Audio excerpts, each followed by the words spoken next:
Welcome to the Martial Arts Psychosis audio podcast. Grab some coffee, protein shake or your favorite steroids and enjoy the show.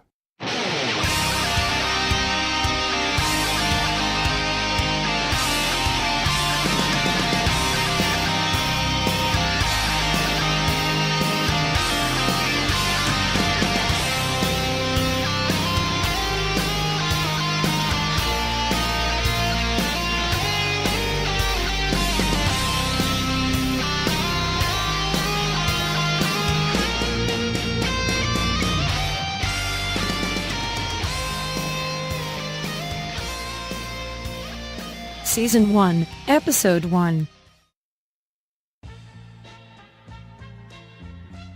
Možemo krenut. Znači, Bog Kiki, dobrodošao u prvi intervju za Martial Arts Psychosis.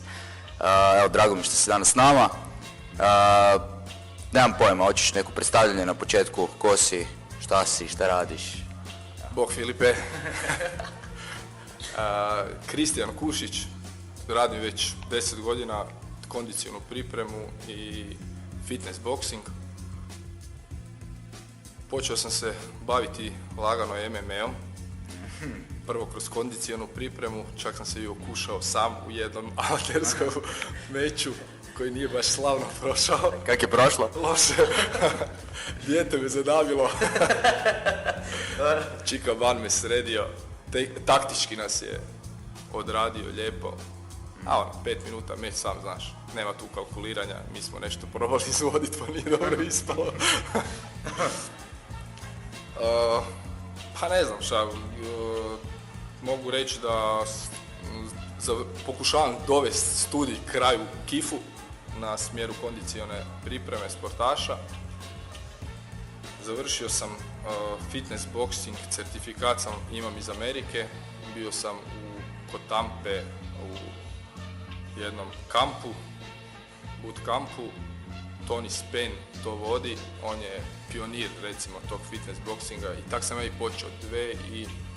2006. sam bio tamo u Osprey, mislim da se točno izgovara, kod Tampe, možda 20 km tamo. To ti je onak kamp, u principu bio zamišljen kao boksački, ali samo se boxing fitness radi, ne znam koliko si upoznat s time. Nisam, upoznaj me. A to ti je, se radi kondiciona priprema kroz boks. Znači, ali to je primjereno svima, i rekreativcima, i profesionalcima, svima. Znači, svi mogu dići kondiciju pripremu kroz to.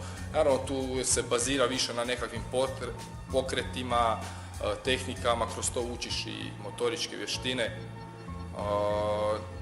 I onda sam ja vidio da to samo po sebi nije dovoljno za nekakav vrhunski sport. Je onako malo da se neko razbije nekakvu monotoniju teretane i tak, ali sam odlučio onda krenuti malo da se može raditi s utezima, dublje sam ušao u to i počeo sam raditi baš samo kondicionu pripremu. Evo Marka. Ajde, Marka. I evo sad već klub imam otvoren od 2007. Ovo je sad drugi klub koji imamo. Sad ćemo treći jer ćemo preći u MMA vode skroz. To hoće. Da, svidio mi se taj MMA. Evo, mislim da o meni dosta. Ok, ono što bi, iako ćemo danas razgovarati uglavnom o psihičkoj pripremi borca, sad mi evo kad si govorio o fitboxingu pala jedna ideja na pamet. Kako sam trenirao neko vrijeme kod tebe, bio si moj kondicijski trener, jako mi se svidio tvoj program one progresije za snagu. Možeš malo o njemu popričati, nešto reći ljudima? Pa gle, ja ti baziram svaki sport, ne bi sad možda točno o samom tom programu, jer ako objasnim ti onu viziju moju, pa će ti biti jasno zašto je program bio takav, znaš ga, možeš ga objaviti, meni to nije, mislim da imaš možda i koji papir mogu ti poslati. Super, da pače. Da, ovako, ja sam ti zamislio svaki sport koji je jedan krug i kroz kondicionu pripremu taj krug gledam šta je bitno za koji sport i onda podijelim u postotke, u kolačiće u tom krugu, podijelim, za MMA prvo sam se bazirao možda čak više na snagu jer sam išao gledat ga kroz hrvanje, onda vidiš da baš i ne prolazi uvijek tak, nego se moraš prilagoditi svakom borcu. Ti si došao iz stand-upa, tebi je bilo bitnije nešto možda drugo i tako dalje. Ali ta bazična snaga, ću je nazvat, je najbitnija. Zašto? Ako ti si slab fizički, odmah si slabiji i psihički. I prvi onih mjesec, to je 5 tjedana koliko taj program traje nakon onog prvog testiranja, ti je bitan da ti psihički narasteš i da se osjećaš čvrst. I svi koji su došli iz MMA vode su bili dosta loši u tom segmentu. Svi. Radio sam s nekim borcima koji su već radili godinama, ne znam, Ivica Đebić, koji je još dolazio, samo da se sjetim, od dulje, Daniel Đebić je dolazio, jednom prilikom je i Luka tu bio, Jelčić, s njim nisam radio, on je bio na testiranju i nismo se izgleda poklopili. Pretpostavljam da nismo, nije više došao. Odradio je to testiranje, ja nisam baš bio možda najzadovoljniji s njegovim, ne toliko, meni nije bitno koliko će ti dići za taj bench ili ovo, nego pristup tome, da li si ti to zagrizo, da li ćeš dati sve od sebe, ima tu nekakva baza te psihe koja je meni strahovito bitna. I onda ti kad dobiješ tu specifičnu snagu za MMA, lakše odrađuješ treninge. Nakon 5 tjedana već, ti već u 3. tjednu osjetiš na sebi da si napredovao. I naravno nakon toga, ta je baza, onda gradimo dalje. Prema potrebi kako individualnije radiš. Ok, sad si se nekako donekle dotaknuo onog što hoću pričati s tobom, a to je psihička priprema borca. Nekako mi se čini da borac dolazi u dvoranu s određenom bazom psihičkom, koja može biti ovakva ili onakva. Moje iskustvo kao trenera je da zapravo borci mogu samo psihički napredovati, barem on kod mene, jel? Doduše, ja imam samo rekreativce i to nije isto. Pa me zanima kakva je tvoja pozicija? Pa ja sam počeo isto s rekreativcima. Evo, možda ću skrenuti malo sad s teme, ali ćemo ostati na temi. Meni je kako sam ja počeo uopće to raditi? Ja se sportom bavim od, ne znam, kad sam bio klinac sam počeo sa tajlandskim boksom, pa sam sredio koljeno, pa boks, pa vojska 2 godine, pa sam u teretanu išao nakon te vojske, ali svaki put kad sam trenirao, ja sam trenirao, nije ono bilo, znači dođem 2 treninga pa me nema. Znači treniram konstantno, u vojsci sam svaki dan se dizao i vježbao, ujutro kad nije bilo tijelo vježbe, ja sam vježbao. Tada sam non stop sam u nekakvom pokretu. Nisam nikad imao pauzu dužu od mjesec dana, to sam jednom kad sam jako sredio koljeno. I uglavnom, meni je prišao, ja i Krešo Merčep smo vježbali u teretanu, ja sam malo teretanu radio, on je meni držao fokusere, boks, da se malo opet vratim. I meni je pristupio jedan gospodin stari 50 godina i pitao me kao, joj, sviđa mi se kako vi to radite, jel bi ti meni držao trening? Mi je rekao, ne bi ja to zbog sebe radio. Nije mi bilo na kraj pameti za uopće tak nečim baviti, ja sam to radio zbog sebe. Ma to ti super radiš, evo ti meni mogu, evo, reci koliko god hoćeš novaca, plaću. To je bilo 2000. godine, ne 2001. I ja onako bez veze kažem 100 kuna trening. Rekao da ga maknem, da me ne ugnjaviš. Nema problema, možemo sutra. I ja rekao, dobro, ja otišao, kupio još jedne fokusere, bandaže da čovjek ima i počeo tak raditi. Na klaki, po garažama sam držao treninge i tako dalje. I uglavnom, da se sad vratimo tome, ja sam isto radio s rekreativcima, dugo godina sam radio s rekreativcima samo i meni u principu sam ja zadovoljan bio s tim. Financijski mi je najbolje pasao. Iskreno. Upravo to. S borcima možeš raditi izgušiti, pogotovo kod nas. Nema tu nekog novca, pa mečevi su ono, plaćeni ništa nekad. Šta ja imam od toga? Ako hoće plate. Ako plate i borci nemaju novaca. Da. I sad dolazimo do onog psihičkog, kako si ti rekao, kao već tebi izgrađen borac dolazi ili rekreativac, uopće nije. Da, dolazi sa nekakvom svom bazom koju ti možeš promijeniti, ali moraš znati kako, kome pristupiti. Znači, doći ti, od nekih ljudi odustaneš na kraju, vidiš da jednostavno ne ide. Mi, kao trener, moraš biti psiholog, sve, moraš biti mama, tata, sve. Oni spavaju kod tebe, borci pogotovo, ne rekreativci, ništa, on ti plati, odradi svoje doviđenja. Ima ih malo zahtjevniji, pa te zivka kaj da jede i tak dalje. ali nemaš nekakav veliki ti s njim posao. Ti odradiš svoj trening, s borcem nije tako. S borcem si skoro pa 24 sata ako si mu se posveti. A u početku se posvetiš svima sigurno, jer to je ono, još nema onih, ne znaš šta te čeka, ne znaš hoće te borac zeznut, hoće ti platit, neće ti platit, pa nema onih namještanja, ovom namješta meč, u onom principu si zaljubljen u to, radiš to iz gušta. I ja mislim da tako svako onda posveti sve, dao sve od sebe. I onda ti dođe borac, svaki je drugčiji. I pristupiti u klub, ne znam, nekog ćeš morat, dođe ti ono agresivan, drugi ti dođe totalno smiren i ti si taj koji mora naći balans na tome. Da li ćeš ti uspjeti kod nekog promijeniti, po meni je jako bitno i iskustvo i tvoje znanje, naravno. Bez znanja ništa. Kako bi ti rekao, evo recimo, daću primjer, tako možda najlakše. Leljak je bio izuzetno agresivan, tehnički, bez ikakvog nekakvog ustručavanja, mogu reći izrazito loš. Sa snagom je došao, a jak je bio, ali ne onako kako je bio nakon par mjeseci. On je puno pričao, ali još on bio dijete. Nije on izgrađena osoba još bio i priče koje nisu stare. I uglavnom onda je došao na to da je u principu taj njegov napredak bio veći nego što je on pričao. Ja tebi sad kažem, ne bez veze ću ti reći, 100 kila dižem u benchu, a dižeš 60. Znači tvoje uvjerenje je nešto, možda si ti sam sebe uvjerio da stvarno si nekad dizao, ali ne možeš mi doći, ja znam šta treba napraviti, test kako vidim šta si ti i koliko mogu. Zato postoje ti inicijalni test. I uglavnom ne bi puno razdvajao rekreativca od tog dolaska samog od borca. Svaki ti dođe s svojim problemom. Nekad rekreativca može se 10 sklekova toliko ubiti da pobjegne van i više neće jer je slab u glavi. A ti hoćeš dati sve od sebe da on napreduje. Ja takav pristup imam. Znači, cure, dečki, nema razlike. Znači, nećeš dizat bench 100 kila, nego ćeš dizat bench 20 kila. Uopće nije bitna kilaža, uopće nisu bitne tu nekakve kilaže, skokovi, ne znam, ovaj skoči 140 s mjesta u zrak, a ne znam, jedna ženskica koja dolazi tu radi igranja skoči 80. Ali ona je dala sve od sebe i ima veliki benefit od toga. Reci mi, kako rješivaš, dakle sad si nekad razdvorio dvije primarne kategorije, ljudi koji dolaze s nekim prevelikim entuzijazmom, agresivnošću, drugi koji su recimo potpuno smireni. Kako pristupaš jednima, kako pristupaš drugima? Govorim sad ideal tipski, ne moraš, svaki borac je individuo, jasno, ali ideal tipski. Recimo, kako ćeš raditi psihičku pripremu sa presmirenim čovjekom? Kako ću raditi presmirenim čovjekom?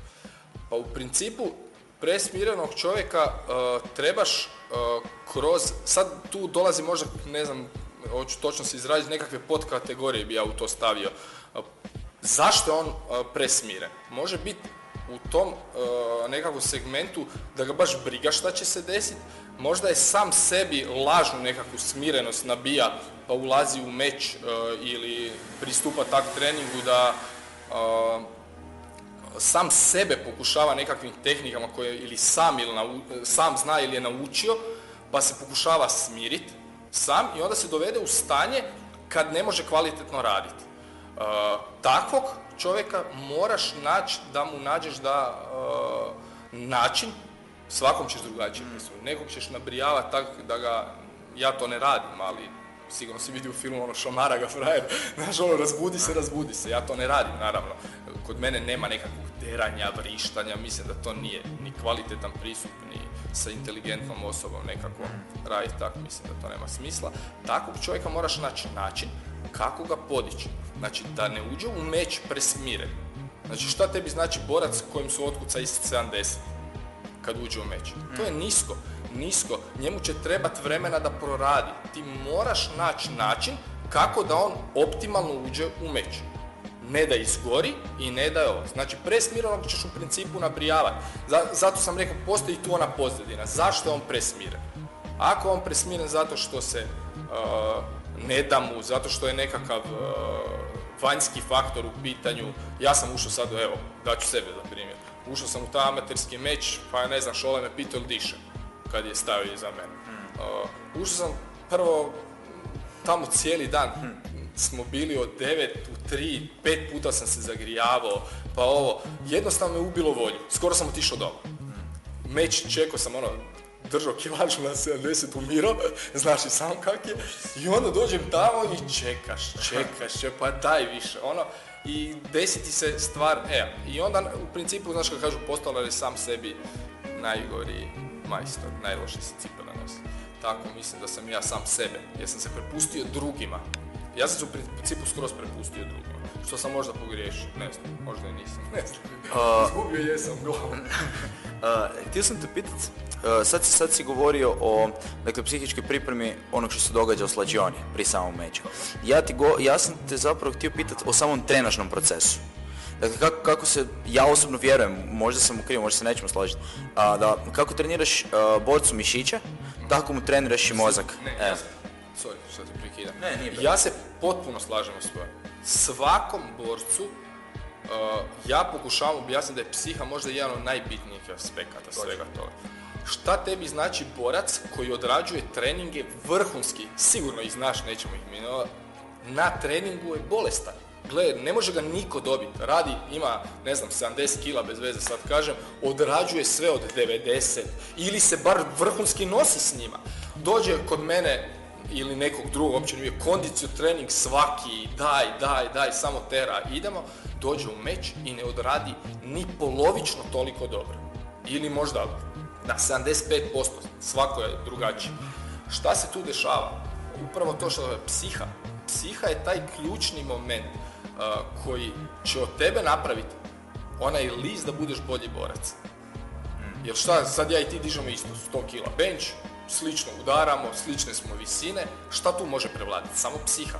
Ako sam se ja uplašio, uplašio pod navodnicima, čim si ušao u ring, ja mislim da se ne bojiš. Ali te ta adrenalin pojede, to ćemo doći do toga. Ja mislim da se svako boji zapravo. Pa strah je zdrav. Po meni je strah zdrav, samo pitanje je kako se ti nosiš s tim strahom i šta je prouzročilo strah.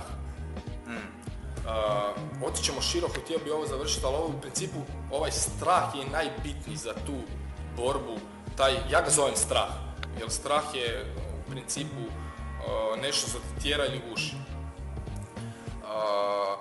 Znači ti tom pobjegao sam više skoro s teme, skoro sam se urubio.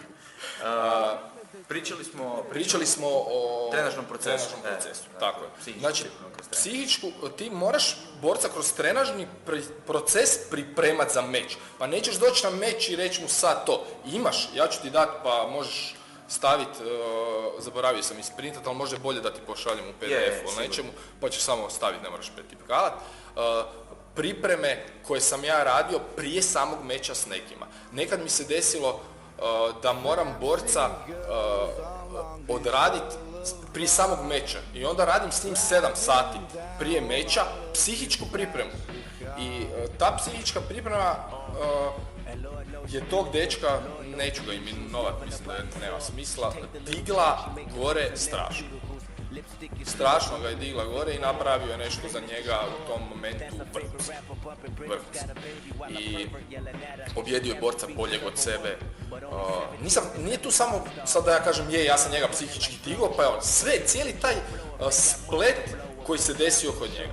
Vrhunski stand-up borac, vrhunski borac u parteru, radio je kod mene jedno vrijeme kondiciju, prešao je kod drugog raditi kondiciju i na kraju samom tu odradio psihičku. Ja vjerujem da bi bio još bolje da smo mi odrađivali tako. Ali dobro, takva je bila situacija i mislim da smo posao dobro odradili. On je ušao u meč onak kako je trebao ući. Ja nisam primijetio da je on loše ušao u taj meč i ja mislim da sam ja taj dio posla dobro odradio s njim i on je na kraju zadovoljan bio. Ja sam što je napravio. Bitno je da je pobjedio boljeg borca u tom trenutku od sebe. Teško je sad reći bolji on ga je pobjedio. A znaš i sam da ne pobjeđuje uvijek bolji. Dobar borac, šta je dobar borac? Nije dobar onaj borac koji je na treninzima jako dobar, nego onaj koji se zna boriti, koji pobjeđuje. Znači ja na sparingu radim sve, dođem tamo i onda u borbi, samo kad je realna borba, kad si ti kad većinom radiš, sa nekim kog znaš, onda ga malo i poštediš.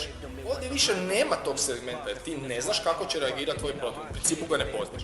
Je, ovo je mala sredina, slažeš se, desi se da se nađeš često s ljudima koje poznaješ, ali ipak je to drugačije nego kad ti radiš s nekim iz svog kluba, pa onda uvijek se pazite i da ne bude ozljede i tako dalje. Ti sparinzi nisu toliko adekvatni i zato ja bi volio da se više ide po klubovima i sparira više po klubovima. Upravo, ali niz iz čeg drugog, nego baš zbog psihe. Neće on biti bolji sad puno zato što je otišao na 2 sparinga u drugi klub, ali psihički će biti puno čvršći sigurno. Je li provodio taj strah od nečeg nepoznatog? Da, evo, to je recimo nešto full važno. Ok, još kad razmišljam ono o čemu smo pričali, govorio si o tom strahu. Ne znam, koje su neke tvoje metode? Čak i kad ti ulaziš u meč, evo možemo na tvom primjeru, na koji način ti kanaliziraš strah? Recimo, moje osobno iskustvo je da mene strah paralizira naročito u mjesec dana prije turnira, počinjem osjećati strah, ali kak krene proces skidanja kila, strah lagano nestaje, prije meča sam grozno, dakle opet me oduzme strah, u trenutku kad meč počne razmijenimo 2-3 udarca i ja sam opet onaj stari. S time da nekad mi se znalo događati, da recimo mi grozno zlo, da apsolutno ne mogu ništa izvesti u meču i da se naprosto stisne u meču, naročito ako dugo nisam sparirao ili ako dugo nisam imao meč. To je ono što se nazivaju adrenalinske rupe, jel tako? Pa evo, nešto o tome, ne znam, evo, možeš i na svom primjeru, možeš i na mom primjeru, svejedno mi je. Vidim da si zapamtio adrenalinsku rupu, pričali smo davno. Je, točno tako. Evo ovako, baš bi krenuo, ovo si jako lijepo započeo, u principu si mi otvorio ono što sam htio reći. Strah može nekog uloviti puno prije. Naravno, taj strah nese što si ti spremni. Znači ti treniraš, posvećuješ se tim treninzima i tako dalje. I dolazi do toga da ti sam sebe uvjeriš da si bolji. Zato što si, ne znam, čvršći, jači, samo osjetiš na sebi da to ide nekako. Pripremaš se za nešto. Jer ti ako se dovedeš u situaciju da ulaziš slab, pričam slab, općenito, kondicionalno slab, naravno da nisi dobro i tu padaš, psihički padaš. Ako ne odradiš dobro sparing, opet psihički padaš. Zato treba naći u tom trenažnom procesu ne odmah te stavi da spariraš s nekim ko će te razvaliti, nego lagano dozirati to, ali imati težak sparing, da me neko krivo ne shvati da bi ja sad svog borca štedio, da ne, pričamo nekakvom i početniku koji nije, ti si isto na kraju mlad i još ćeš puno naučiti i puno stvari promijeniti i na sebi i na drugima što radiš. Ja sam isto, tako da ćeš i ti sigurno. Uglavnom, to što si ti rekao, tebi se jako to lijepo odvija. Ti si u početku imaš strah, kako rasteš s treninzima, vidiš da padaš na kilaže, ali tu je puno strahova. Najviše te strah hoćeš s kilom. Mene najviše bilo strah hoću imati dovoljno kila. Ja se nisam bojao da ću biti nespreman fizički, da neću nešto znat napraviti, bez obzira što mi je parter nepoznanica u tom trenutku bio, a kaj treniram 6 mjeseci, 7. Kažu da nisam loš, a sad loš sam bio jer me završilo dijete. No, mislim svaka čast dečku. Nije dijete, 20 godina mislim da ima, ali s obzirom na moje godine, za mene je on dečkić. Znači ti si raso, kako si trenirao, tako si raso. Znaš kako kažu, u zdravom tijelu, zdrav duh, jel tako kažu ili obrnuto? Tako kažu. Jel tako? U zdravom tijelu, zdrav duh. Ali ajmo reći ovako, obrnuto. U zdravom duhu je i zdravo tijelo. Znači, to je jedna stvar koja povezuje jedno s drugom. Ako se ti osjećaš dobro fizički, automatski si i ovaj. Sad tu dolazi što se meč više bliži. Ti si se oslovio straha, ali sad dolazi onaj trenutak blizu meča. I uglavnom šta ti se dešava? Bitan je, zašto sam ja spomenuo strah koji je najgori strah ti je ovaj, od neuspjeha. Strah neuspjeha i stid. Većina ima taj, i to ti je najgori strah. Po meni.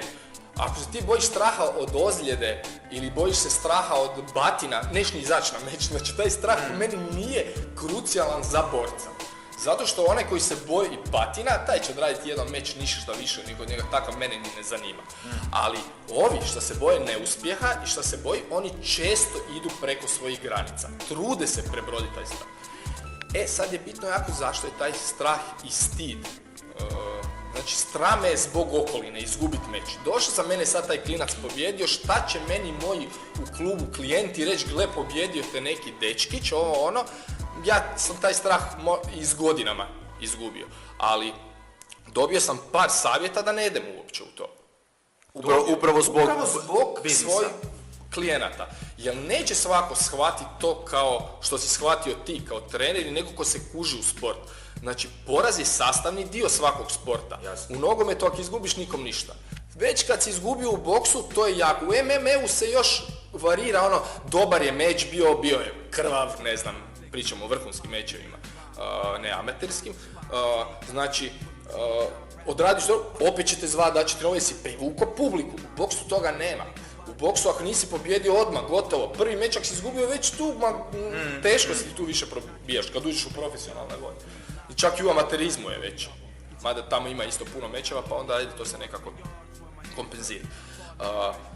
Dolaziti do toga da ti, znači tjedan dana prije meča ćemo reći, ti si u strahu jer onih tjedan dana najviše kila gubiš.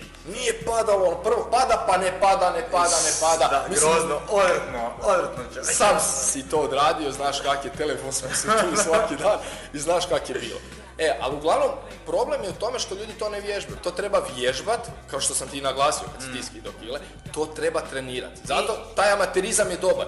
Zašto ljudi ne izlaze na amaterske mečeve? Ako ja mogu s 39 izaći na amaterski meč, prvi amaterski meč u MMA-u sam ja izašao s 39 godina. I s ozljedom koljena, ne vadim se, poraz nije uvjet, koljeno nije zašto sam ja izgubio. Dečko bio bolji, odveo me tamo gdje se nisam trebao naći. I uglavnom, taj segment moraš odraditi s nekim, ako nisi u stanju sam. Većina ljudi traži pomoć. Imamo neke koji ne. Recimo, meni Guš radi, njega ću imenovati s Hrvojem Martićem. On ti je na treningu, pa ja neću reći, možda pretjerujem, ali 35, ako ne i više na nekim treningima, loši nego u meču.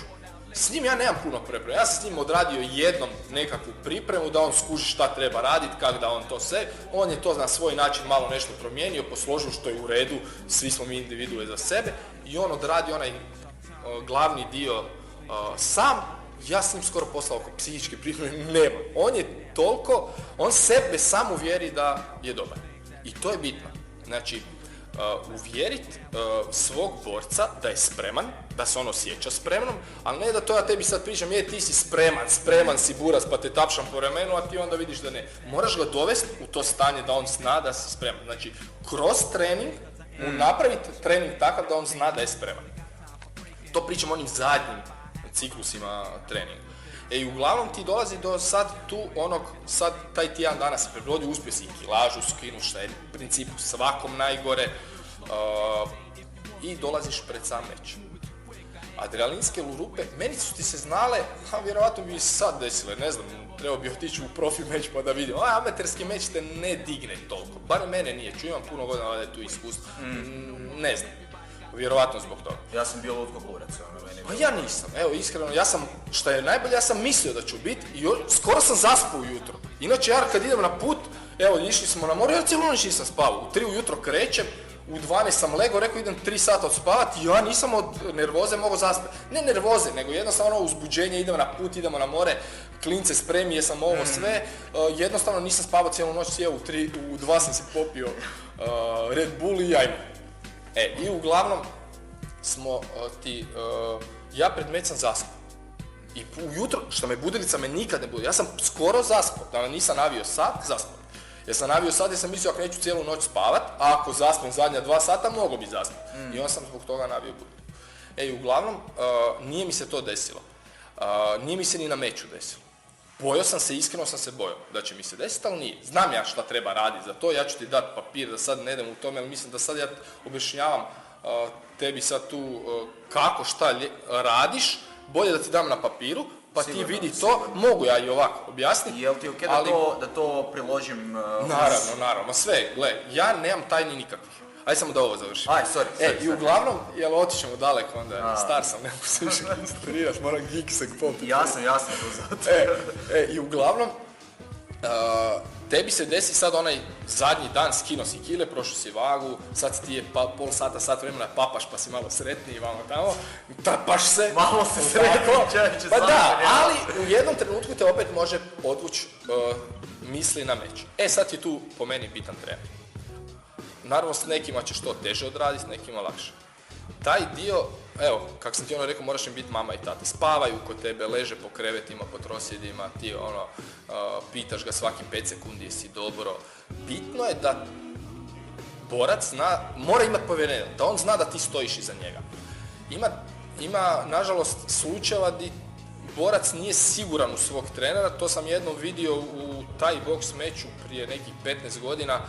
Dečko doveo, vrhunski borac je bio, i doveo je svog dečka da se s Banovim borcima tuče u ovome tajlandskom boksu. Znači, dečki treniraju tajlandski boks, a Banovi ne. Ma neću imenovati, glupo je. I dovede ti čovjek to i dere se i vriši na tog dečkića da se ovaj splašio njega. Ti vidiš u tom trenutku kad se on boji, on pogledava trenera. On se boji svog trenera, on se ne boji batina, on se boji trenera. I naravno da je izgubio meč. Možda je bolji bio, ne znam uopće, nije mi ni briga. Ali dečko je izgubio meč zbog svog trenera. Znači, čovjek treba imati, nekad biti grublji, s nekim moraš biti grublji. Ja sam znao neke borce dovesti do toga da su me skoro sterali u onu stvar, koliko sam ih u početku. I nakon toga, kad je on vidio da ja to njemu ne radim zato što ja njega želim poniziti ili nešto, nego zato što to tako stvari stoje. Ako ti nemaš povjerenja, ja tebi kažem, ne, ti nisi dobar u tome, u nekakvoj motoričkoj osobini ili u nekakvom dijelu te kondicione pripreme, ako ti si uvjeren da si u tome dobar, a ja ti garantiram da nisi, onda neće biti dobro. Ja tebe moram dovesti u to da ti vjeruješ meni šta ti ja kažem. Jer ako nemamo povjerenje, onda čemu to uopće surađivati? Odi drugdje, onda nek ti neko laže. Ja te lagat neću nikad. Ako si loš, ja ću ti reći da si loš. Naravno, paziš kako, s kime, kako. Moraš svakom individualan pristup. Nekog moraš stisnuti, zgazit ćemo reći, a nekog moraš maziti, tapšati, bravo, budemo to ovako i onako, pa polagano. Ali uglavnom, sve se to da srediti. I onda dolaziš u stadij kad ti zadnji dana ga maziš svako šta je bilo, pa ga odvedeš malo da se prošeta, ne znam, bilo samo da on ima tu i pričate o meču. Tu dolazi onaj najbitniji dio. Pripreme pred sam meč. Ja volim recimo, većinom smo mi sad dolazili na te mečeve u dvoranu par sati prije.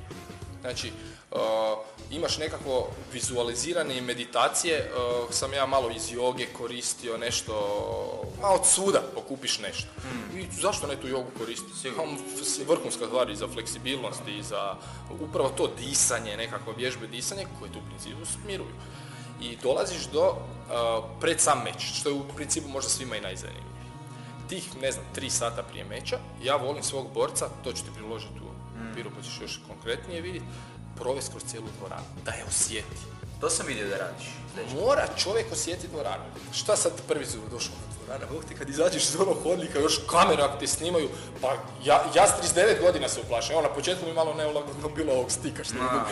Gle, pa daj mi ja svaki dan intervju da bi ja mogao biti miran. Najviše sad se oslobodiš pa onda krene. A zamisli sad ideš, neko će te prvo htjeti tamo prebiti, tući.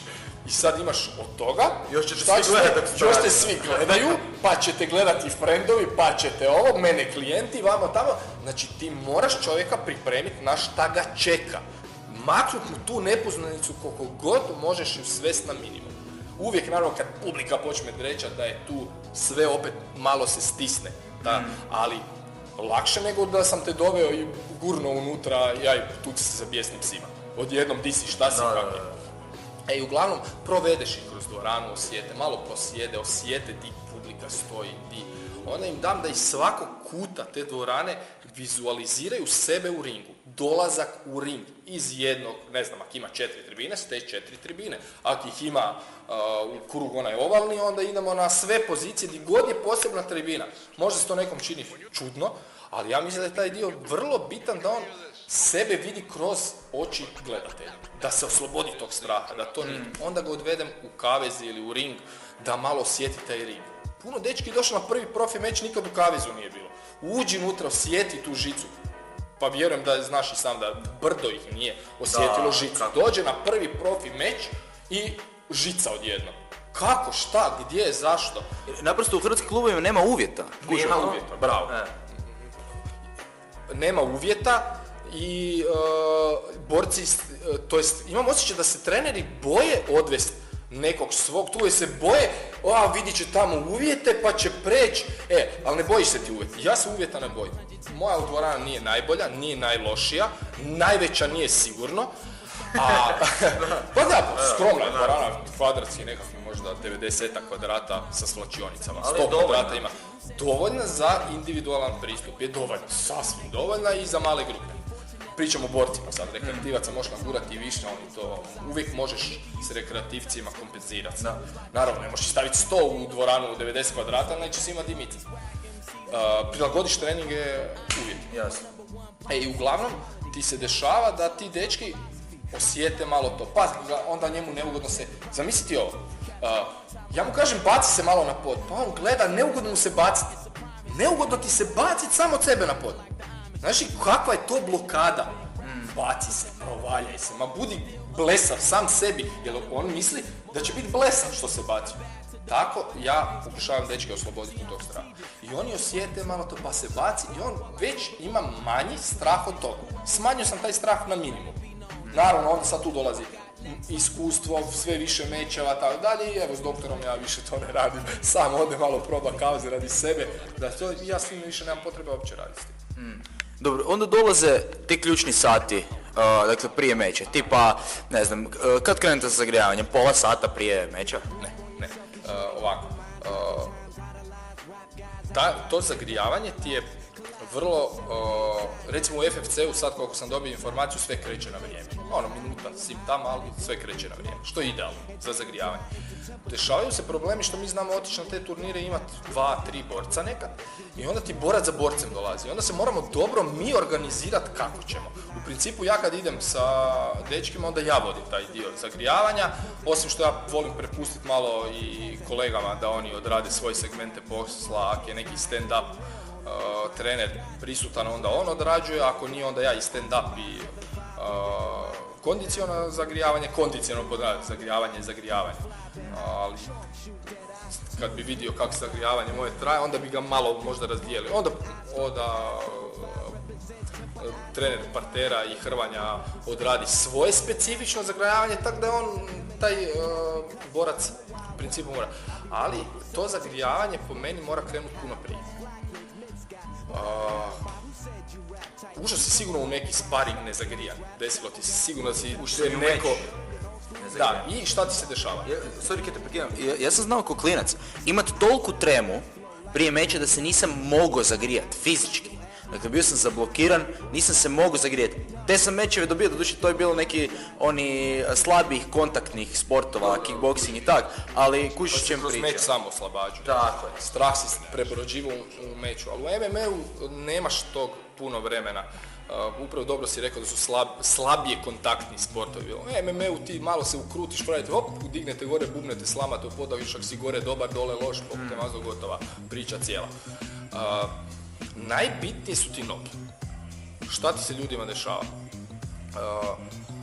To zagrijavanje ti je u principu ključno najviše za taj početak meča.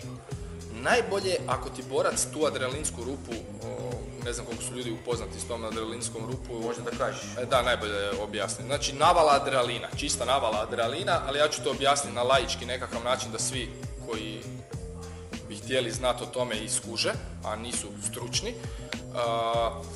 Voziš auto i mijenjaš muziku, gledaš naprijed, pričaš s curom, ne znam, bilo šta, i odjednom ti pješak, biciklist izleti pred tebe. I ti u tom trenutku si njega spazio, nagla kočenje, pas mater, vrištanje, ovo ono, i nakon 15 sekundi kreće adrenalinska rupa. Nekome dulje, nekome kraće, sve je to znači individualno, i koliko adrenalina možeš ti proizvesti i koliko ga možeš apsorbirati. Znači, nakon toga ti se odrežu noge, Znači, prvo je rezanje noge, onda počinje drhtavica nekakva i tako dalje. Naravno, sve od stanja koliko si adrenalina dobio, koliko ga može apsorbirati. To se isto vježba. Apsorpcija adrenalina, što je češće imaš, bolje apsorbiraš. I vježbama, naravno, najčešće disanje. Znači, ja rješavam to tako s borcima da im prilagodim disanje. Znači, duboko disat, polako izdisat, ima još tu, poslaću ti na ovom papiru da ne damo tako duboko u te sitnice. Ili to onaj takozvani mindful breathing? Da. Znači, probaš si nešto, ako ništa, vizualizirat pa disat kroz to. Jedino je problem ako ti se to desi u meču. Ja pričam sad o adrenalinskoj rupi koja ti se desila prije meča, koja je okej. Ona ti se desila prije meča i imaš vremena i riješiti. Treneru, bitno je otvoreno, zato sam neko ono povjerenje. Čuj, streslo me, nisam dobro. Imaš boraca, većina boraca laže. Ja ne volim da me ne laže, ja volim da me laže, zato što znam da budemo se vratili da tome. se kroz to zapravo pokušava iščupat, ne?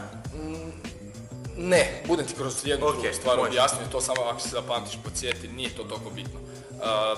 Znači, ako on meni otvoreno kaže, ili ja uspijem shvatiti da je on kroz njegove laži, da je to, onda ti to rješavaš prije meča na razne načine. Mislimo, krećeš tamo, naravno, prvo odmah disanje, najbitnije je disanje. Nekakve mantre, ti znaš da su mantre, nadam se znaju i ostalo pučanstvo. Mantre, znači, ne znam, mantra mi je bez veze, ja je nemam, ali neko ima, neko si zabije, neku riječ, rečenicu, vizualiziraš si nešto, mantra može bilo šta biti, što će tebe dići, spustiti ili šta već trebaš u tom trenutku. Ako ti se adrenalin digo, spustit ćeš ga, znači mantraš nešto što te spušta i disanje najbitnije, znači duboko udisat. Ako ti se desi, znači to je rješivo prije samog ovog i to je najbolje, onda ti ja još stignem riješiti. Ako se ta adrenalinska rupa desi pred sam meč, znači onog ulaska, stojiš pred pa te zovu ili ne znam, u nekim lošim organizacijama je to drugačije riješeno, pa samo hodaš kroz ali si te pozvali u jednom trenutku ti sigurno kaže sad si ti na redu. I tebe zvekne adrenalinska rupa, te su najgore. Jer ja više nemam tu di rješava dok ti hodaš, tu ja moram s tobom odraditi posao prije, da ti znaš šta trebaš napraviti, kako tu adrenalinsku rupu riješiti. To se najviše radi uz disanje. Nemaš ti sad tu, ne znam, piknuću se nečim, popiću tabletu, nema. Znači ti moraš borca pripremiti kako da tu, naučiti ga disati, da diše na tu adrenalinsku rupu. I uglavnom, sad ti se desila adrenalinska rupa u ulasku. Šta ti se, bezvezna stvar. Škvadra si stavi muziku koja ga previše nabrijava. I onda nabrijan uđe u meč, muzika, ne znam, Thompson dere, lupa, skoro bi sve bi potrgao prije samog meča i uđe u meč i nakon minuta izgori. Izgori u onom hodanju do tamo. Ti moraš to sve s borcem odraditi na vrhunskoj razini, ako hoćeš, naravno, svojom vrhunskom kvalitetom. Ne mislim da sam ja najbolji, nego najbolje šta znam napraviti, da on najbolje šta može on napraviti svoj dio posla, da dođe u taj kavez spreman kako treba biti.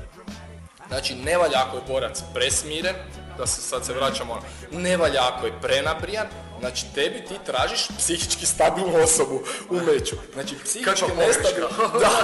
Da, ma nije. Ja bih rekao da vrhunski borac je u principu negdje u sebi stabilan. Znači, odmah svi pomisle, bar moje generacije i vjerovatno možda još i tvoja, pomisle na Tyson. Kaj on psihički stabilna osoba bio. Ali on je u meče ulazio zdravo. Nije on u meću ulazio, pa nije on divljo, pusti ono uho i to je već bilo na izlasku karijere kad se on nije znao nositi sa svojim nedostacima. Njemu se desila najveća problem koji se može desiti eksplozivnom borcu. Starost. Ništa drugo, njega je starost pojela. Eksplozivnost godina pa je onaj zatvor, pa je tu malo pao. Kad je izgubio eksplozivnost, izgubio ono u čemu je najbolji 1,80 m, super teška kategorija, svi su 1,90 m, nešto raspao ruku ko gorile. I šta je on mogao tu? Ništa. Niti je mogao Holyfielda dobiti, niti je Luisa mogao dobiti. Tu se jednostavno desilo da on izgubio ono u čemu je bio najbolji i njega ono griženje uho od nemoći ugrizo čovjeka uho. Tu je on izronilo njegova nestabilnost koju on ima. Ali njegovi treneri su očito njegovu tu psihičku neuravnoteženost, agresivu pretočili u meč. Naprosto znali kanalizirati. Tako je, kanalizirali su njegovu agresivnost tako da on ne gori u meču, nego da odradi meč kako treba. Naravno, oni su odradili dobar posao, ali kad je ono sa ženom imao problema, kad je od onog Douglasa izgubio, njega je psiha, on je zbog psihe izgubio. Nije on izgubio zato što je bio jako kondicionalno, pa onog frajera bi probjedio valjda na jednoj ruci, da je bio psihički normalan hod. Znači, naučiš borca kako da reagira, u kojem trenutku sam, jer ne možeš ti biti uz njega u kavezu. Ti jesi tamo, neki te čuju. Znači, bitna stvar da imaš komunikaciju u kavezu ili ringu sa svojim borcem. Zato isto moraš biti psihički spreman. Tako je, da možeš da čuješ. Jer ako ti ne čuješ, znači u nekakvom strahu si. Znači, taj strah može biti pozitivan i negativan. Ako to dovede u te psihotična, ćemo reći, stanja, možda sam malo pretjerao, da ti taj adrenalin toliko zašora da ti ne možeš ništa. Znači, ne znam, možda ste čitali, ja sam negdje čitao prije 10-15 godina, da li je istina, uopće nije bitno, u nekim novinama ili na internetu ti je pisalo da je žena digla prednji dio auta jer joj je dijete bilo pod autom. Da, to je navala adrenalina. Tebi tijelo ne dozvoljava da se aktivira kondicionalnu pripremu kuži u potpunosti, on zna da ti ne možeš 100% dati nikad od sebe. Ti kad bi uvijek dao 100% one snage koju tvoje tijelo ima, dolazilo bi često do ozljeda. Znači, tebi se tijelo uvijek brani da ti daš 100%. Tu ti adrenalin može napraviti, da napraviš više nego što bi u nekakvom normalnom situaciji dao tvoja volja i tako dalje. Pa evo, mogu dati za primjer, recimo, svidio mi se od Branka Šobota jedan intervju što je dao, je rekao, da ne puno sad ne idem u dubinu, rekao je da mu se u jednom meču desilo da je dao sve od sebe. Znači, on u tom trenutku, da li je to bilo 100%, on misli da je dao 100%, ne može to niko reći, možda svakad imaš još rezerve, ne znam, ali on je u glavi vidio 100%. On je mislio nakon meča, piše sam na intervju, mislim, ne znam, piše gdje je bio intervju u nekim novinama, na internetu ima članak, da je mislio da će umreti poslije tog meča. I nakon tog meča kaže da više nikad nije mogao dati toliko od sebe u smislu fizičke predanosti, znači daću sve od sebe pa makar umrem. Na tome, znači, zadnji atom snage ću iscrpiti se. Više ni jedan meč nije mogao dati toliko, jer mu se bojao u podsvijesti da mu se ne desi to stanje u kojem je bio. On je stvarno mislio da će... To se, znaš, ne znam jesi ti kod mene radi onaj 300. Nisam. Tamo sam se zlijedio. U tom 300 ti se vidi koliko može dati od sebe. U tom mom 300. Znači, taj 300 je da 90% ljudi je na granici da se ispovraća ili da ode na WC i povraća. Zato što daješ sve od sebe. Dobro, meni je ono riganje... Nemo, čovječe, meni je riganje onak na mjesečnoj bazi, bar jednom. Nisam mislio bulimija i to. Od iscrpljenosti. Od iscrpljenosti ovoga. Zapravo, mislim da je tvoja dvorana jedina koju nisam krstio riganjem. Pa zašto nisi radio 300? Istina. Moramo napraviti 300. Ok, dogovoreno. WC je tu blizu. Još sam te htio pitat, dakle, što se tiče psihičke pripreme boraca, ja zapravo, zašto s tobom pričam o tome? Zato što ne znam nikoga ko se time bavi toliko koliko se ti time baviš. Sad, to je između ostalog i pitanje tog jebenog profesionalizma, šatro profesionalizma u našem MMA-u koji ne postoji, ali da li zapravo misliš da se još netko kod nas bavi time i koliko dobro, eto, ajmo tako. Sad si me dočekao dobro. Znam da u Combat Academy ili CCA, Forgač, Merčep i ekipa imaju svog psihologa koji je vrhunski. Nemojte me sad držati za ime sa K nešto. Meni nisu bitna, ali znam da čovjek radi dobro. Nisam razgovarao s njim, čitao sam par njegovih članaka. Mislim da je sad nešto bio zadnji put baš pričao o trenerima, šta čini dobrog trenera. Mislim da mu je to jedan od zadnjih članaka bio, pročitao sam vrhunski članak, stvarno nema, ovom Forgijevom ima, pa kog zanima nek pročita. Da, bitna je, čak i Forgi sam na sebi to osjetio, mislim da to čak ni ne skriva. Mislim da to nije nekakva stvar koju bi se ikog trebao bojati, sramiti ili ne znam šta, to je sastavni dio života. Pa u Americi svi živi idu, kod psihijatra, psihologa. Znamo dobro da George St. Pierre, Chelsea. Psychosis refers to an abnormal condition of the mind and is a generic psychiatric term for a mental state often described as involving a loss of contact with reality. People suffering from psychosis are described as psychotic. Martial arts psychosis. MMA through the bars of a mental institution.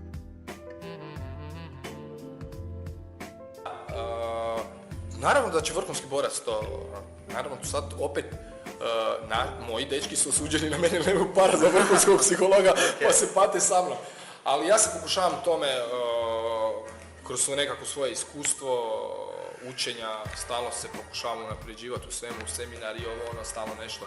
Ideš na Kipu isto puno o tome bilo i o komunikologiji, baš o tim stvarima dosta riječi, puno sam s tim profesorima pričao o tome, individualno onako odeš s njima popričaš, stvarno to djeluje. Znači, šta tebi znači borac koji, kako sam rekao, odrađuje dobro treninge, na meču ništa ne pokaže. Upravo zbog toga. Znači, potraži mu pomoć, očito ima kvalitetu. S nekim možeš riješiti ti, s nekim ćeš otići trebati pomoć. Znači, ako trebaš pomoć, ako se mogu financijske situacije, a je kod nas takva kakva je, pa ne može si to svako ni priuštiti, ali ko može, pa da pače, daj navalite. Evo, ja vam svima preporučujem jednog dobrog psihologa. Da, meni treba, svima nam treba. Slažem se u potpunosti. Nešto, baš razmišljam sad, kako to govoriš, i to je vjerojatno možda predzadnje ili zadnje pitanje, generalno kad pogledaš situaciju MMA kod nas, mislim, ona je za mene fakat porazna. I iako obožavam ovaj sport, mislim da, znaš koji je problem? Znači, dečki uglavnom rade, kužiš. Ti kad šljakaš 8 sati na dan, vrlo je teško, gotovo nemoguće, spremiti se za profesionalni meč. Naravno, kampova, nekih koji bi ti pružili smještaj, neko treniranje par mjeseci, naprosto nije isplativo. CCA je probao, pa očito im to ne polazi za rukom, ali vidiš, tipove u Americi, tipa Greg Jacksonov camp, ima svoj dom, čovječe, gdje dečki dolaze i treniraju, ne moraju se brinuti ni o čemu. Na Tajlandu je to već ustaljena praksa, ne znam koliko godina. Ne znam, kako ti gledaš općenito na situaciju? Očito da misliš da ima nade jer se time baviš, ali ne znam, općenito neko mišljenje. Pa ja ću ti ovako, vrlo jednostavno, pa mi smo Hrvati. Ali ozbiljno, mi uvijek tražimo nekakav lakši izlaz. Mi smo takvi u poslu svakom, pusti sad sport. Idemo gledati državne firme kako rade. A mislim da ne trebamo nikome objašnjavati kad dođe na nekakvu recepciju ili nešto šta mu se desi. Da. Ili ako dođeš nekakve papire. Znači, naše društvo nije, mi smo strahovito sportski talentirani, da se razumijem. Pa gledaj, kroz te sport, ratovi, to je povezano, je tako? Pogotovo borilački sport. Znači imamo nekakav taj sklop, pa na kraju od 4 miliona imali smo vrhunskih boraca, svjetskih vrhunskih boraca u svim sportovima. Od tekvandoa, karatea, ne znam čega, ne uopće da ih ne napravim. I nastavljamo imati, sad ćemo imati nekakvu rupu, pretpostavljam, do vrhunskog, ali upravo ono što si počeo sa Ameriku i uspoređivati, ja i ne bi sa sportom uspoređivao uopće s nama. To nije nikako, nisu bitni uvjeti. Ja sam radio u dvorani od 9 kvadrata. Evo sad vičem ja, da se naglasim. I stalno me je bilo sram nekog novog pozvati, gle, u 9 kvadrata radim, čovječe, 5 ljudi u 9 kvadrata radim. Ti ljudi su sretniji bili u tih 9 kvadrata nego sad kad sam im pružio sve. Sve ovdje imam, gle, ništa im ne fali. Da. Evo, me razumiješ? Znači, nije to, nego ti si taj bitan koji vodi te treninge kako. Dođeš u teretanu, Fraj ti na recepciji ne kaže dobar dan. Ja sam došao razjevan zbog nečeg, već mi je uzimaš mi pare, ne znaš mi dobar dan reći. Dođe tamo onak preko one stvari ti pokaže sprave, onda tam baba navlači one utege, misli da zna, upija se tamo pa ozlijeđena ode van. Pa tam si plaćen, tak sjediš, pa daj ženi pokaži, pa ne moraš i individualan program raditi, ali odi tamo, daj se angažiraj, pa imat ćeš i ti koristi i tvoj gazda. Ono, radim za 3000 kuna, pa ako si pametan, nađi za 10.000 kuna posao. A ako radiš za 3, odraditi za 3 kvalitetno. Ja isto moram raditi kad imam 100 članova i kad imam 10 članova, eto, razljutim se. Ali klasična hrvatska priča, leba bez motike. Mislim da je to kreni iz sporta, tako. Znači, svi bi htjeli biti nešto. Onda, 16 godina imam, pa počnu curice, birtija. Pa da idi vježbaj. Pa joj, boli me noga, znaš, odeš van, birti s malom pije ili s frendovima priča kak je razbio nekog na cesti. I to ti je tu priča o tom sportu. Amerika je za nas Amerika. Da. Pa oni imaju kulturu sporta od malih nogu. Znači, ako nisi pametan, hajde mali trči pa ćeš dobiti stipendiju. Eto, mali si probio kroz sport pa završio školu. Da, to je pitanje sustava. Kod nas možeš trčati u šta hoćeš, pa kakvi trčiš na budale, vidi ga umjesto da uči. Da. Znači, cijela ta mašinerija od države pa do nas trenera je loša. Iskreno loše. Može sad neko pričati, ali mi imamo, ali to nije na onoj pravoj razini na kojoj može biti. Slažem se, znači, pa gledaj one svetice. Pa odeš tamo, ja sam tamo držao godinama treninge, jutarnje, dok nisam već u dvoranu odredio. 7 sati ujutro. Ja i zaboravio sam kako se zove Čiča. Stari boksački trener. Tadija, zaboravio sam. Znam ga. On drži tamo isto rekreativcima treninge. I popričali smo mi par puta, stvarno sam zaboravio kako se zove. Ma nije ni bitno. Čovjek radi na tamo, nema doma u stanu, prošeta i radi. Pa ne treba ti dvorana, evo, čovjek našao način kako da radi. Koliko zaradi, ne znam. Nije ni bitno, ali radi, vjerojatno ima penziju nekako pa si zaradi. Ma i super, svaka mu čast. Da, zakon. Jel me razumiješ? Da. Znači, nije stvar toga. Eno ti tu, ona Trnava, sad su napravili igralište veliko, tamo. Tu toliko dečki ima talentirani u toj Trnavi. Ali su svi klošari. Ma nek se ljudi ko hoće. Ali su klošari. Odradi 2 treninga gotovo. Koji uspije od njih 101. Ako. I to uspije tu nekakvoj regionalnoj razini. Koliko tu možeš uopće uspjeti? Da. I sad ti kažeš ne može se uz posao. Ma može. Pa eno ti onaj, kak se onaj zove isto, vatrogasac. Ne naš, nego onaj vani. Sad sam nešto čitao.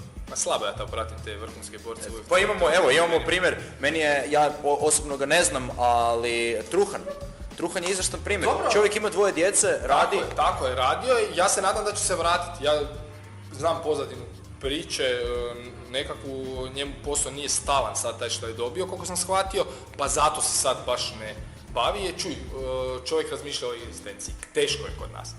On je krenuo nešto vrhunsko probao i lova je slaba. Znači ti u Ameriku ako odeš i u taj UFC, pa ja ne znam koliko, $3,000 su plaćeni ti prvi mečevi ili 5, ne znam šta je to, ma ništa. Na undercardu je to malo. Kiki dok platiš malo meni, malo ovo, malo ono, odi sve, dođeš tamo, ostane ti ono i još te frajer razvali, bojim se da kod nas nema niko kvalitetu za taj UFC. Možemo mi pričati, pa evo, imali smo mi tih izleta, pa po principu po meni i Filipović izlet u UFC.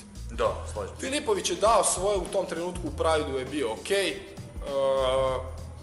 Bio je među prvih 5 boraca sigurno, imao je možda malo i sreće pa je to osvojio. Napravio vrhunski rezultat, treba mu skinuti kapu dole, ovi svi sad pljuju po njemu, ne znam zašto. Čovjek je ako se hoće tući, nek te tuži, pa šta vas briga, gubi, pa ima on razlog zašto. Pa teško se makne, pa on je cijeli život u tome. Ja ga potpuno razumijem. I sad on zbog novaca, ma je loši, da ne kaže za šta je sad, kad ga gledam plaćem se. Ljudi ne znaju šta se događa van onog što oni gledaju. Stvarno ne znaju. Martial arts psychosis. MMA through the bars of a mental institution. Sa nekakvog stajališta, nekakvog gledatelja, ćemo reći, fana, kako god hoćeš. I on, u principu, zašto bi njega zanimalo koliko je ovaj trenirao? Platio sam kartu, hoću gledati da se tuči. Ali tu ti dolazi do problema onog matchmakinga. Pa dajte, uparite te dobro meče. Uparite meč dobro, pa će 2 loša izgledati bolje nego što jesu. Mlatarat će oba dvoje mlatarat, pa će se potući. Pa će škvadra koja je željna vidjeti krvi. Ja i ti ćemo se smijati, ali vidimo nema. Ali taj gledatelj, pa evo ti lige. Živi dokaz, pa koji im je najbolji borac bio? Možemo reći Ante Radman. Ante Radman u stand-upu je katastrofa. Mislim, meni se plače kad ga vidim. da se razumijem, taj dečko ima ono što čini borca. Sve ostalo osim tehnike u stand-upu. On je borac u glavi i on će pobjeđivati bolje protiv, upravo ono što sam pričao. On je borac u glavi. Nije bitan kako se boriš, nego je bitan kako ćeš borbu odraditi. Ja ću ispričati jednu anegdotu s Radmanom, inače meni iznimno drag momak. Ja ne znam kome on nije drag momak, jer je jednostavno čovjek ono pojava. Pričam ja s njim kad su bile kvalifikacije za Europsku MMA ligu. On radi s Vrkićem finale. I ja ga pitam kao ono prije borbe, jesi spreman i to, kao jesam, sve ok. I sad počne meč i završe njih dvojica u parteru. I kak sam ja sjedio tamo uz kave, znaš ono bio sam MMA liga, ono bio sam tamo u zapisnički stol. I čuješ viče Klara sa strane kao još 10 sekundi.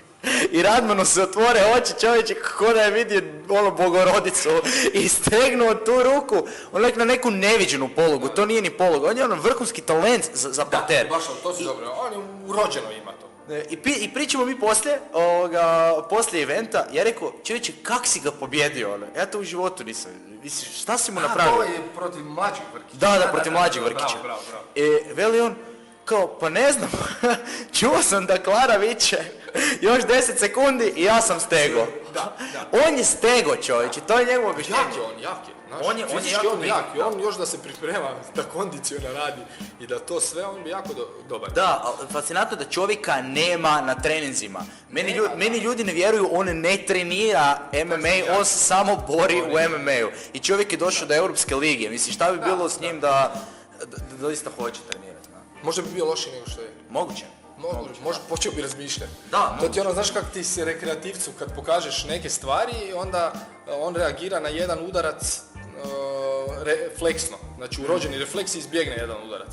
A kreneš s dva, pogodit ćeš ga s tim zadnjim udarcem, ali ako ono pojedinačno se igraš s njim, on na to reagira. Onda on počne u jednom trenutku si mu ti pokazao kako da napravi otklon, onda on počne razmišljati, ali to nije posto reakcija, znači refleks, reakcija. Nije ono što masno tako je. Reakcija je nekakav istrenirani refleks, ću ga ja nazvat. Znači, pokušava razmišljati šta da napravi i dok on razmišlja udarac je već stigo i naravno onda to vježbaš pa reakciju kad dobiješ to odrađuješ dobro. Refleksi su nekakva stvar koja ti je urođena, a reakciju moraš istrenirati.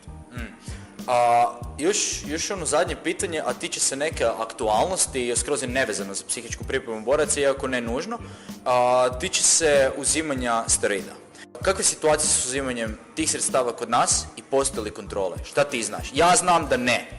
Ja ne znam koliko ti znaš. Pa malo više od tebe znam. Postoje kako u kojem sportu. Znači eto, u boksu ima češći tih kontrola. Ne onoliko koliko bi možda trebalo biti, ali ih ima. U MMA-u, koliko ja znam, ja nijednu nisam vidio. Pa to ti govorim, da. Aha, baš za MMA? Da. Ne, nema. Ja je nisam vidio. Ni čuo, bio sam na dosta tih turnira, vani isto nema, po Europi. Nikog od naših još kojeg smo ili surađivo ili znam, nisam čuo da je rekao da ima doping kontrolu. Martial arts are codified systems and traditions of combat practices which are practiced for a variety of reasons: self-defense, competition, physical health and fitness, entertainment, as well as mental, physical and spiritual development. Da, onda za tebe u smislu psihičke ili fizičke pripreme, onako ukratko, znači dobar trener, eto. I kog bi mogu spomenuti? Evo, super. Trener. Ajmo početi, ne bi ja sad dijelio samo na psihičku kondiciju, imao trener kao trener, bilo kojem sportu, bilo čemu. Trener.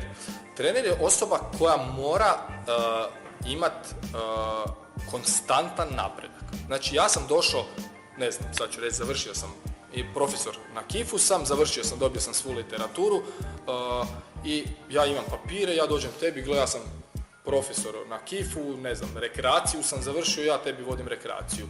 To je još super, gledaj, imaš renomiranu nekakvu diplomu, još si nekakav tečaj tamo, a ti ne znaš raditi. Jesi ti završio faks da bi završio radi tate i mame faks. Dalje se moraš graditi. Obrazovanje je strahovito bitno. Ja ne bi išao uopće, meni za ovaj posao nije trebao KIF. Mogu se ja maglu prodavati svako. Ali ja sam zbog sebe otišao. Da znam dublje i stvarno kad odeš onda vidiš da uzmeš dublje tu, ne znam, ti znaš šta je muskul fiber, ali kako ovo ono, da ne dulje o tome. Znači, kad završiš te nekakve škole ili život u školu, nije stala. Znači ja imam sad skoro 40 godina, ja ne smijem stati učiti. Sljedeće godine će nešto novo izaći, ja ako nisam u inu, ne mislim ja tu sad o nekakvim rekvizitima i o novoj vrsti treninga, nego o samim procesima, šta se događa. Možda će, vidiš da stalno mijenjaju, ne znam, čokolada je štetna, čokolada sad više nije štetna, nemojte piti kavu, sad pijte kavu. To se dešava i u sportu. Trenera, evo MMA, trener kondicioni, stand-up trener, parter, hrvanje i tu smo dodali još i psihologa, jel tako? 5 osoba koje su bitne da bi ti napravio. Naravno, zbog naših nekakvih, svi imaju jednog trenera. Rijetko gdje imaš 2, 3 već ovaj CCA ima, jel tako? U ECT-u su bila 2 plus ja 3. Mi smo, ja mislim, čak i prvi klub koji je to imao. Iskreno, ja ne znam, možda će sad svime popljuvati, nije istina. Možda nismo bili najbolji, ali ja mislim da smo mi bili među prvima koji to stvarno ima organizirano na nekakvom nivou, znači Extreme Core Team i Boksički klub Atlas su bili organizirani u suradnji. Ja sam radio kondicijnu pripremu i nekakva, zalazio sam u stand-up kretanja i tak dalje, da i kreteš i merčem bude lakše odraditi stand-up. I trener Matija Bošnjak, koji je moj sad trener partera, koji me stalno hvali, ali ne znam zašto. Matija super lik. I uglavnom, oni su nešto napravili prvo, po meni, ja stvarno iskreno možda griješim, neko se kaže ko griješim i ja nisam čuo da neko baš ima tako sve organizira. I uglavnom mi smo suradnju počeli prije, pa sad ne znam, ima već 4 godine, dosta dugo. Insanity, craziness, or madness is a spectrum of behaviors characterized by certain abnormal mental or behavioral patterns. Insanity may manifest as violations of societal norms, including a person becoming a danger to themselves or others, though not all such acts are considered insanity. In modern usage, insanity is most commonly encountered as an informal and scientific term denoting mental instability, or in the narrow legal context of the insanity defense. In the medical profession, the term is now avoided in favor of diagnoses of specific mental disorders. The presence of delusions or hallucinations is broadly referred to as psychosis. When discussing mental illness in general terms, psychopathology is considered a preferred descriptor. Mišljenje o martial arts psychosisu. Pa meni je jako iznimno drago, tebe poznam sad već 2 godine, ako ne i duže se mi poznamo, ali smo si malo bliži postali prije nekakve 2 godine. Tako.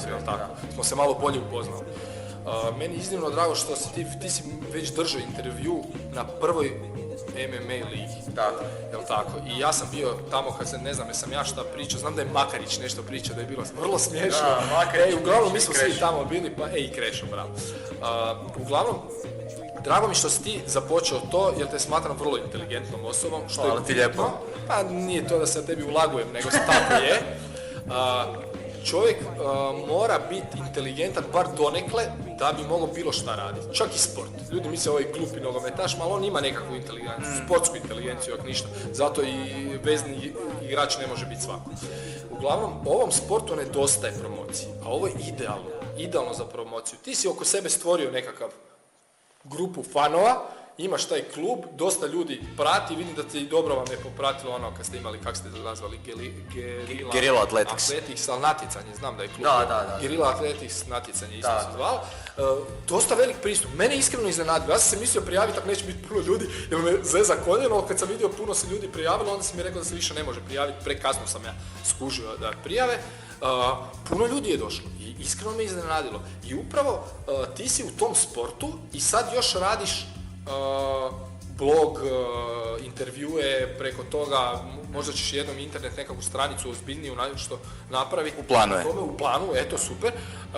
Znači, promocija sporta idealna promocija za ovaj sport. Jer ljudi ne znaju što se događa. Ima tu brdo ljudi koji nešto znaju i nešto hoće pokazati, nisu imali možda i prilike. Meni je ovo u principu prvi ozbiljni intervju, bio sam i na televiziji intervju, ali to je sve onak nešto kratko na nekakvom trećem programu, Renata Sopek skače, pa najava za MMA ligu, nekakav intervjuić, to ljudi ne vide, razumiješ me? Neće on vidjeti mene, da nekom ne kažeš, gle, bit ću na televiziji, pa pogledaj, nećete ni vidjeti, bez veze kažem. Da. Ali ovo je nešto što je orijentirano samo na MMA, i ono što se događa oko njega. I to je idealno za promociju. malo toga ima. Nešto su probali oni dečki u Osijeku. Nisam vidio. Onaj, kako se zove to? Bio je i Klara i Truhanj su davali intervju na televizijskoj postaji u Osijeku. Ne, nisam očigledno. To zove On the Air, nešto MMA On the Air, nešto. Ne. I nije loš koncept, ali malo je viš ti koji to nisi čuo za to. Jel me kužiš? Da. Znači, treba pustiti informaciju na internet da se ima. Da se zna gdje se šta događa. Baš razmišljam, čovječe, sporta mi je fakat u kurcu. Ak ti prvi ozbiljni intervju za martial artsa i kao se sjebate. Najgore, čovječe. A mislim da nije. Ja ne mislim da smo mi se trudimo. Ja mislim da je to skroz gotovo. Ja bi prestao to raditi, otišao bi raditi opet, servisirati kompjutere i raditi informatiku, što mi je primarna struka koju sam školu završio. Dan danas još uvijek servisiramo kompjuter u fušu, svoj je sad u obradi posao, razumiješ? Ali ima tu prostora. Problem je znači od vrha prema dole ovdje, nije od dna problem. Još uvijek ima klinaca koji bi vježbali, još uvijek ima trenera koji bi učili i gledaj ti, može pričati ko što hoće, pa sam kineziju može.